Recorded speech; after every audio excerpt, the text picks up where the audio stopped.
Hello, students. How are you all? I'm fine. I think you all are also fine. Today, we will start our chapter 4, The Theory of the Firm Under Perfect Competition. I think you all are enjoying with these chapters. This chapter is also really very easy chapter. Shall we start? Yes, very nice.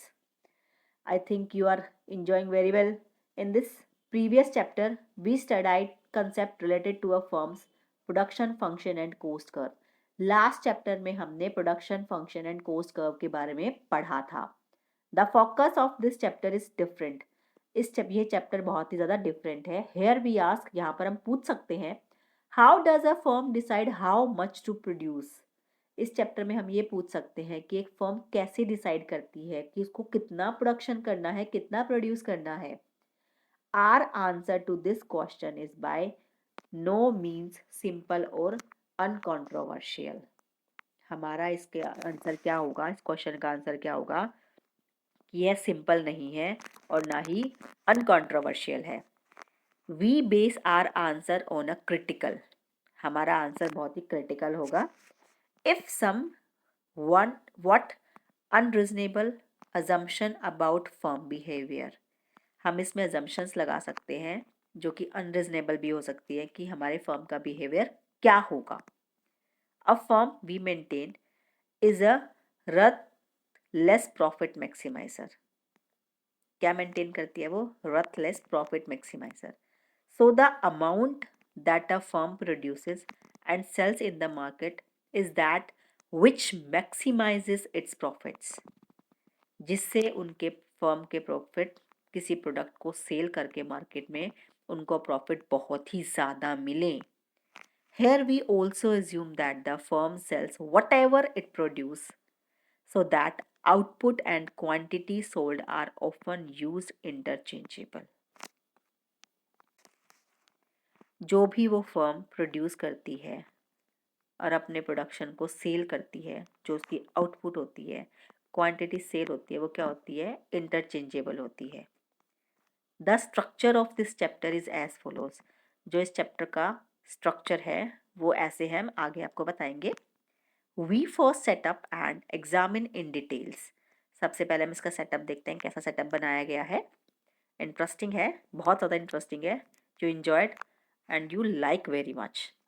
And examine in details the profit maximising problem of a firm. कि एक firm की main problem क्या होती है? Profit maximisation, कि ज़्यादा से ज़्यादा प्रॉफिट अर्न करना. Then we derive a firm supply curve.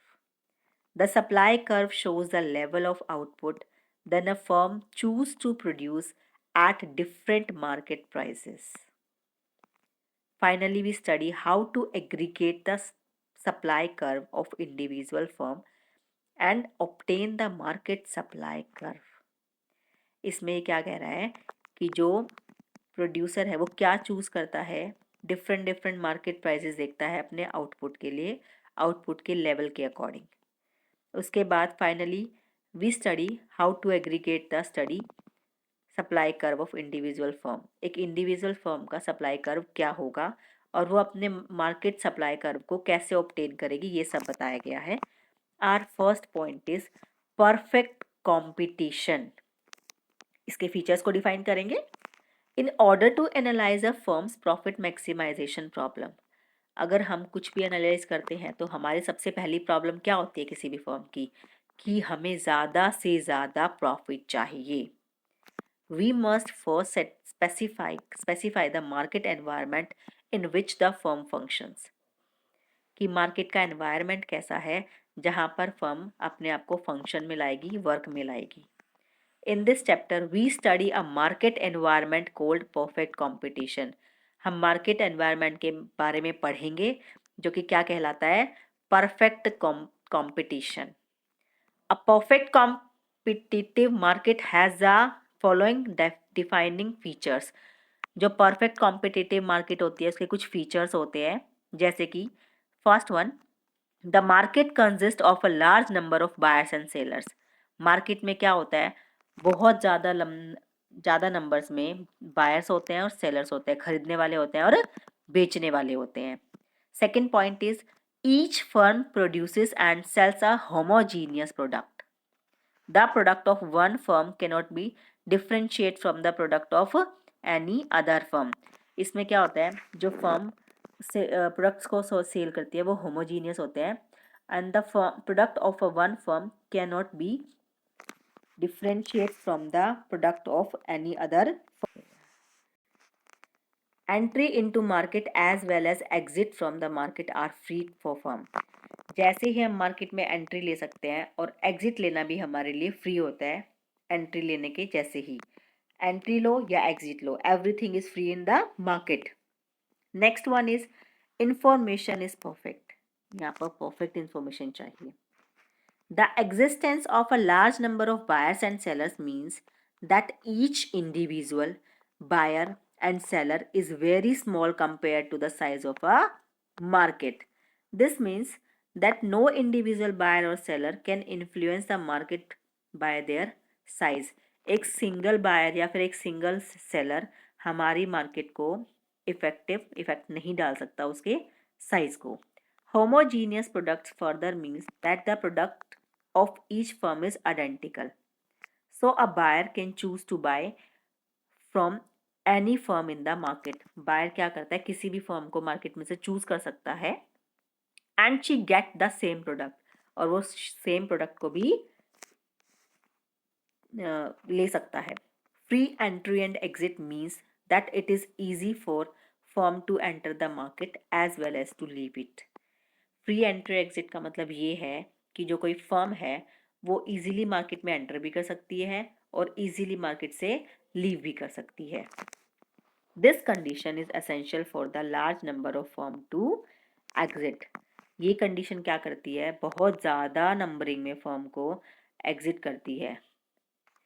If entry was difficult, अगर एंट्री डिफिकल्ट होती थी और restricted, then the number of firms in the market could be small. तो जो हमारी मार्केट में जो फर्म्स के नंबर है वो क्या होते हैं, स्मॉल होते हैं, कम होते हैं। Perfect information implies that all buyers and all sellers are completely informed about the price. Perfect information का मतलब ये होता है कि वो सभी बायर्स को और सभी सेलर्स को किसी भी प्रोडक्ट के बारे में बिल्कुल करेक्ट इंफॉर्मेशन देती है। Quality and other relevant details about the product as well as the market. जैसे जैसे वो मार्केट के बारे में बताती है ऐसे ऐसे ही वो हमारी जो क्वालिटी है प्रोडक्ट की उसके बारे में भी प्रॉपर डिटेल देती है। These features details about the product as well as the market. These features result in a single most distinguishing characteristics of perfect competition, price taking behavior. From the viewpoint of a firm, what does price taking entail? क्या होता है price taking entail? A price taking firm believes that if it sets a price above the market price, जो उन्होंने price set किया है अगर वो market price से ज़्यादा है, it will be unable to set any quantity of the good that it produces. तो वो कोई भी क्वांटिटी अपने गुड की सेल नहीं कर सकती मार्केट में जो उसने प्रोड्यूस की है। On the other hand, should the set price be less than or equal to the market price? दूसरी तरफ हम ये कहें कि उन्होंने अपनी प्रोडक्ट का प्राइस या तो कम रखा है या इक्वल टू द मार्केट रखा है, the firm can sell as many unit of the good as it wants to sell. तो वो बहुत सारी ऐसी गुड्स को सेल कर सकते जो वो चाहती है। Tell me one thing here, मैं आपको कहूँ स्पेशली फॉर गर्ल्स कि आपको ये लिपस्टिक लेनी है, आपको किसी लिपस्टिक की डिमांड है, अगर वो लिपस्टिक आपको कोई कंपनी 200 रुपये की दे रही है और वैसी ही लिपस्टिक आपको मिल रही है 150 में या 150 के अराउंड मिल रही है, तो मुझे ये बात बताइए कि आप 200 में परचेज करना चाहेंगे 150 में? ऑब्वियसली 150 में। तो अगर आप अपने प्रोडक्ट का प्राइस 200 रखेंगे जो कि मार्केट प्राइस से ज़्यादा है तो आपका प्रोडक्ट सेल नहीं होगा, और आपका मार्केट प्राइस चल रहा है 150 रुपीज़ पर लिपस्टिक, तो आपकी लिपस्टिक इजीली सेल हो जाएगी। From the point of view of a buyer, What does price taking entail?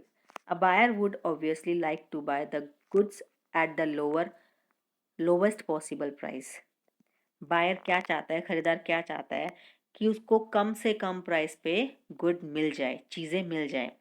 However, a price taking buyers believe that if she asks for a price below the market price, अगर वो हमसे पूछती है, जैसे यही लगा लो लिपस्टिक का, आप कोई लिपस्टिक लेने गए हो, वो 150 की बोली है, पहले तो आप बार्गेनिंग करते हो, ऑब्वियसली हर लड़की करती है कि सर और मैम कि 120 या 130 लगा लो. अगर आपको वो मार्केट प्राइस से कम मिल जाती है तो you can purchase it fastly. ऐसे ही आगे बताते हैं, no firm will be willing to sell to her. तो कोई भी फर्म सेल नहीं करना चाहेगी. On the other hand, should the price ask be greater than और equal to the market price. अगर उस चीज़ के प्राइस ज़्यादा हो या मार्केट प्राइस के सेम हो, इक्वल हो, the buyer can obtain as many units of the good as she desire to buy. तो क्या करेगा, बहुत सारी चीज़ों को खरीद लेगा जैसे कि वो चाहता है, चाहती है. Price taking is often though to be a reasonable assumption when the market has many firms and buyers have perfect information about the price prevailing in the market. यहाँ पर क्या है, बायर को परफेक्ट इन्फॉर्मेशन चाहिए जो market में चल रही है उस टाइम पर, कि इस चीज़ का प्राइस क्या है और इस चीज़ का प्राइस क्या है वो. अब मुझे एक बात बताइए, आप नॉर्मली यहाँ पर आप सोच के चलते हैं, हम कोई चीज़ खरीदने जाते हैं, ऐसा तो नहीं होता ना कि एक शॉप पे गए लेकर और आ गए. नहीं, पहले हम उस चीज़ को 2-3 शॉप्स पर उसके रेट को कंफर्म करते हैं कि कहीं से वो कम रेट पर मिल जाए. Then we purchase it, right ना? वाई, ऐसा हम क्यों करते हैं? Let us start with the situation where each firm in the market charges the same price. कि यहाँ पर मार्केट में सेम प्राइस क्यों रखे जाते हैं. Suppose now that a certain firm raise its price above the market price. अगर कोई फर्म आई है वो अपने प्राइसेस मार्केट प्राइस से ज़्यादा रखती है, observe that since all firm produce the same good and all buyers are aware of the market price. हमारी मार्केट में सेम प्रोडक्ट्स हैं और सभी के सभी बायर्स को पता है कि उसका मार्केट प्राइस क्या है. The firm in question loses all it's buyers, loses और इस बार, तो वो क्या करेगी, अपने सारे बायर्स को लूज कर देगी. मतलब क्या होगा, अगर अभी कोई नई फर्म आई है, उसने मार्केट में एक प्रोडक्ट है, उसकी प्रिवेलिंग प्राइस क्या है, 200 रुपीज़ है, और उसने अपना प्राइस रख दिया 220, और बायर्स को सबको पता है कि उसका प्राइस 200 है. तो कोई होगा ऐसा जो 220 में लेगा? कोई नहीं लेगा. तो क्या होगा, जो नई फर्म आई है वो अपने सारे के सारे बायर्स को लूज कर देगी. Furthermore, as these buyers switch their purchases to other firms, तो वो क्या करेंगे, दूसरी फर्म से परचेसिंग करना स्टार्ट कर देंगे. No adjustment problem arises, their demand is readily accommodated when there are so many other firms in the market. Market में क्या होते हैं, बहुत सारी फर्म्स होती हैं, वो एक को छोड़ के दूसरी पर जा सकते हैं इजीली, जहाँ पर उनको नॉर्मल प्राइस पे उनकी चीज़ अवेलेबल हो जाए. Recall now that an individual firms inability to sell any amount of the good at a price exceeding the market price is precisely what the price taking assumption stipulates. Next one is revenue. 4.2 revenue. We have indicated that in a perfectly competitive market, a firm believes that it can sell as many units of the good as it wants by setting a price less than or equal to the market price. Perfect competition में firm believe करती है कि वो अपने products की unit को cell कर सकती है. क्या प्राइस सेट करके, या तो इक्वल टू मार्केट प्राइस या फिर लेस देन मार्केट प्राइस, या तो मार्केट प्राइस के इक्वल रखे या मार्केट प्राइस से कम रखे. But if this is the case, अगर यहाँ पर केस क्या बनता है, surely there is no reason to set a price lower than the market price. 100% sure है कि यहाँ पर कोई भी नहीं चाहेगा कि मार्केट प्राइस से कम वो अपना प्राइस रखे. In other words, should the firm desire to sell some amount of the good, अगर कोई फर्म चाहती है अपना कुछ अमाउंट ऑफ गुड का सेल करना, the price that it set is exactly equal to the market price, तो वो क्या करेगी, उस प्रोडक्ट का, उस गुड का जो प्राइस सेट करेगी वो कैसा सेट करेगी, exactly at the market price, equal to the market price, कि वो मार्केट प्राइस के इक्वल हो। A firm earns revenue by selling the good, firm revenue कैसे अर्न करती है, अपने गुड्स को सेल करके, that it produces in the market. Let the market price of a unit of the good be P, हम मान लेते हैं जो हमारा मार्केट प्राइस है किसी गुड का वो क्या है, P. Let Q be the quantity of the good, Q को हमने मान लिया कि वो गुड की क्वांटिटी है जो हमने प्रोड्यूस की है, good produced, and therefore sold by the firm at price P. Then total revenue TR of the firm is defined as the market price of the good P multiplied by the firm's output Q. Hence, TR is equal to P into Q. P into Q. P means total unit of good or Q means total quantity of a good. To make matters concrete, consider the following numerical example. Let the market for candles be perfectly competitive and let the market price of a box of candles be rupees 10. For a candle manufacturer, table 4.1, total revenue, we can see here. Table 4.1 shows how total revenue is related to output. कि जो हमारा total revenue है वो output से कैसे relate करता है। Notice that when no box is sold, अगर कोई भी box sold नहीं किया गया है तो TR total revenue is equal to 0, तो हमारी total revenue क्या है, 0 है। If one box of candle is sold, अगर हम one box अपनी candle का sold कर देते हैं तो total revenue हमारी 10 बन जाती है। Means TR equal to 1 multiply rupees 10 is equal to rupees 10. If 2 boxes of candles are produced, अगर हम 2 boxes बनाते हैं candles के, TR is equal to 2 multiply by 10 is equal to rupees 20 and so on. 3 is equal to 30, 4 is equal to 40, 5 is equal to 50. We can depict how the total revenue changes as the quantity sold changes through a total revenue curve. A total revenue curve plots the quantity sold or output on the x-axis, we can see here, and revenue earned on the y-axis. You can see o-axis and y-axis. Three observations are relevant here. यहाँ पर 3 observations है जो हम देख सकते हैं. First, when the output is 0, अगर हमारा output 0 है, the total revenue of the firm is also 0. तो जो हमारी total revenue firm की क्या है, 0 है. Therefore, the total curve passes through point 0. Second, the total revenue increased as the output goes up. जब हमारा टोटल रेवेन्यू इंक्रीज होता है तो हमारी आउटपुट भी क्या हो जाती है, गोज अप हो जाती है, इंक्रीज हो जाती है. Moreover the equation T R is equal to P into Q is that of a straight line because P is constant, because P is constant. This means that the TR curve is an upward rising straight line. आप देख सकते हैं upward straight rising line जा रही है.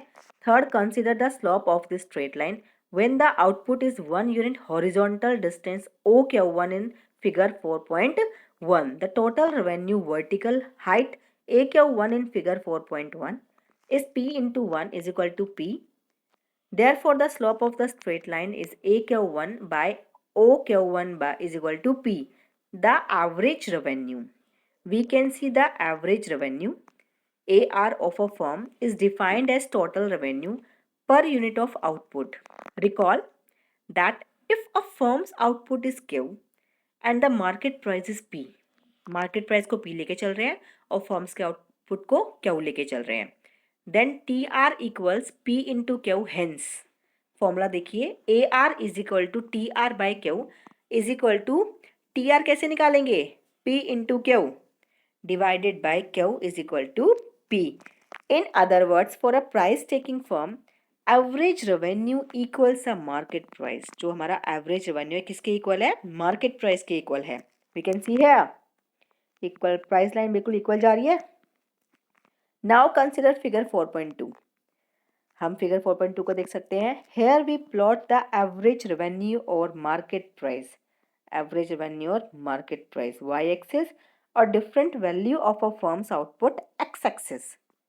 Since the market price is fixed at P, market price कहाँ पर fix कर दी उन्होंने, पी पर कर दी। We obtain a horizontal straight line, कौन सी लाइन है, हॉरिजॉन्टल स्ट्रेट लाइन है, that cuts the Y axis at a height equal to P. वो हमारी किसको कट कर रही है, वाई एक्सिस को कट कर रही है, और कहाँ पर कट कर रही है, equal to P. This horizontal straight line is called the price line. इस लाइन को हम क्या बोलते हैं, price line.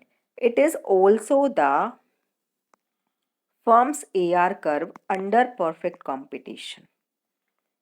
The price line also depicts the demand curve facing a firm. Observe that the demand curve is perfectly elastic. Elasticity of demand, ये हमने पढ़ा था ना लास्ट चैप्टर में, remind it. This means that a firm can sell as many units of goods as it wants to sell a price P. The marginal revenue MR of a firm is defined as the increase in total revenue for a unit increase in the firm's output. Consider table 1.4.1 again. Total revenue from the sale of 2 boxes of candle is rupees 20. Total revenue from the sale of 3 boxes of candle is rupees 30. We can see here there's a table of total revenue. Marginal revenue MR is equal to change in total revenue by change in quantity. 30 minus 20 by 3 minus 2 is equal to 10. From where 30 minus 20 we get 10, 3 minus 2 we get 1. 10 by 1 is equal to 10. Is it a coincidence that this is the same as the price? Actually, it is not. Consider the situation when the firm's output changes from Q1 to Q2. Given the market price P, MR is equal to PQ2 minus PQ1, Q2 minus Q1, down P, Q2 minus Q1, next Q2 minus Q1, and we get P. Thus, for the perfectly competitive firm, MR is equal to AR is equal to P. In other words, for a price taking firm, marginal revenue equals a marginal market price. Marginal revenue equals a market price. Setting the algebra aside, the intuition for the result is quite simple. जो हमारे intuitions होते हैं वो क्या होते हैं, quite simple होते हैं result के regarding. When a firm increases its output by 1 unit, this extra unit is sold at the market price. Hence, the firm's increase in total revenue from the 1 unit output expansion, that is MR, is precisely the market price. Thank you so much, students. Today we will stop here, and thank you for listening me, and please understand this chapter and read it and subscribe this channel, Nagin channel. Thank you a lot. Bye bye. Good night.